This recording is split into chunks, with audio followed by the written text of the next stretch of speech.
Hello, YouTube friends. Ben Ochart here. And as a lot of you know, especially those of you who watched my video, I hate this. This fish here, this Venustus, has been creating some havoc in my tank after taking over as the tank boss from the polystigma. The polystigma was a pretty calm tank boss after knocking out the tetrastigma and giving him a pretty good beating, which he's recovered from. And he took over and then was running the tank in a fairly peaceful manner. But then suddenly the Venustus realized just how big he is, and he proceeded to give the polystigma a bit of a whooping. This forced me to put the polystigma behind a fluorescent light diffuser that I used as a tank separator so that he could recover from the tune-up that he got from the Venustus. The Venustus has since continued to assert himself as the tank boss, and but I had a theory that I discussed in a video called Mystery Solved. My theory was that that a fish that turned out to be a female was actually the cause of some of the ruckus and commotion that was going on in the tank. And this is a living stony that was sold to me as a male. Nice egg spots, pointed anal fin, pointed dorsal, all the kind of signs you look for, but turned out to be a female. So I decided to sell him. Hey guys, I'm here with Nolan, and Nolan is picking up that living stony. Nolan has a shop, actually. They're starting over in Santa Ana. Nolan, where's the shop going to be at? It's in Santa Ana, right off the 405. Right off the 405. Yep. You got a name for it yet? Nolan's Aquarium. Nolan's Aquarium. So if you're near Santa Ana, pick that up, and maybe you'll end up buying some of the fry from my living stony. Come on by, guys. All right. Thanks, Nolan. I appreciate it. Nolan seems like a good guy, so I thought I'd give him a free plug here. But at any rate, the next step to test my theory was to remove the screen, remove that divider. So I proceeded to do that. I went ahead and carefully lifted it and removed it from the tank, and then allowed the polystigma to once again interact with the other tank mates. And I kept a very close eye on this situation to see if in fact removing that female was going to make a difference. And what I noticed almost immediately was that the Venustus pretty much started to pick up where he had left off before, like some of you had suggested would be the case when you made comments in the I Hate This video.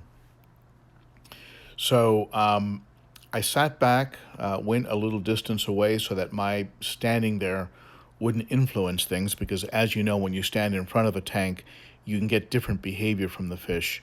Especially if they're aggressive, they'll start to clear out space thinking you're going to feed them.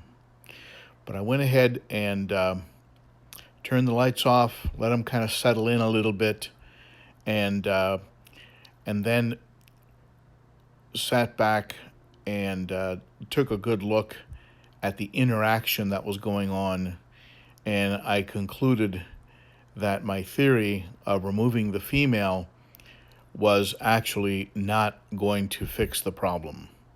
So I then proceeded to add, as you can see here, plants that had been removed from the aquarium after I had received the plants from Jay Wilson over at Universal Rocks in Texas.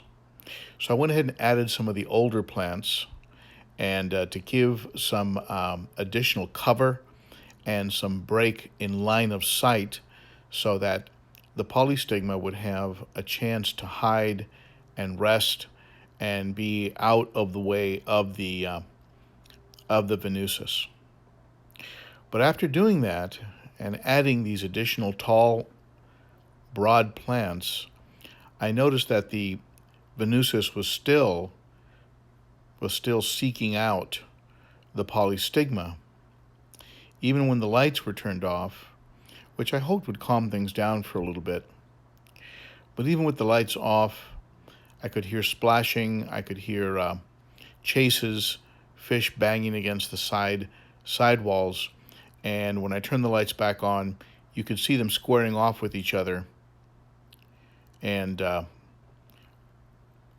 so ultimately my conclusion here was that adding the additional cover was not going to be an effective method of keeping the Venustus from continuing to harass and possibly seriously injure the polystigma.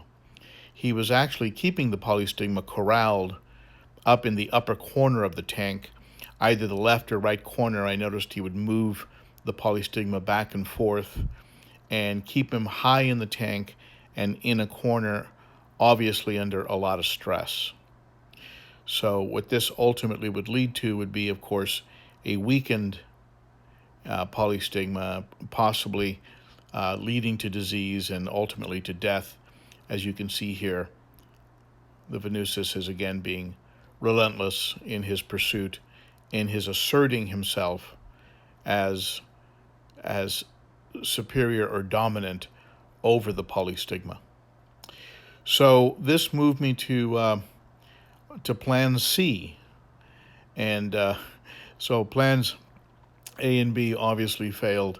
So plan C was to add additional fish, operating off of the theory that when there are more fish in the tank, aggression can get spread, and there are more distractions, which can take that fish its attention off of completely trying to dominate just one fish. So I was going to risk putting the autopharynx tetrastigma back in, the eye biter, and several other fish. I was going to move them, including the sand diver, which, by the way, dove under the sand when I tried to remove him with only an eye showing, which I thought was pretty interesting to see a fish that size. But even the John Stoney, I was going to go ahead and move him all over to the 135 and the Z-Rock, and see if adding that additional motion, that additional distraction, would be enough to give the polystigma some peace.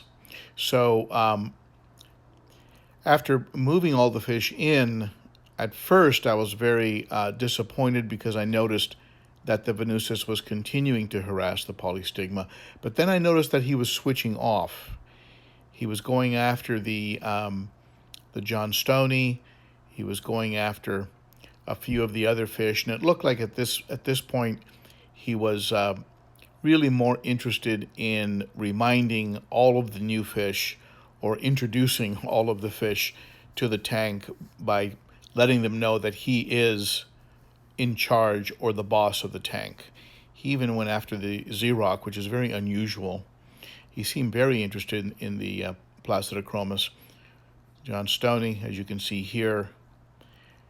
And so perhaps the adding of fish was going to spread things around and was going to give the polystigma a little rest.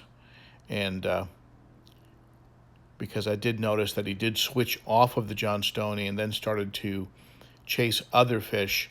So maybe this was the adding of the additional fish was going to be able to spread the aggression around and get this beast to stop singling out and causing severe damage for to other fish.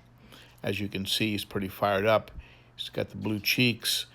The patterns on his body are muted, and these are all the kinds of colors that a Venustus will display when they're fired up. Interestingly enough, the Venustus never shows any interest in the Malawi hawk.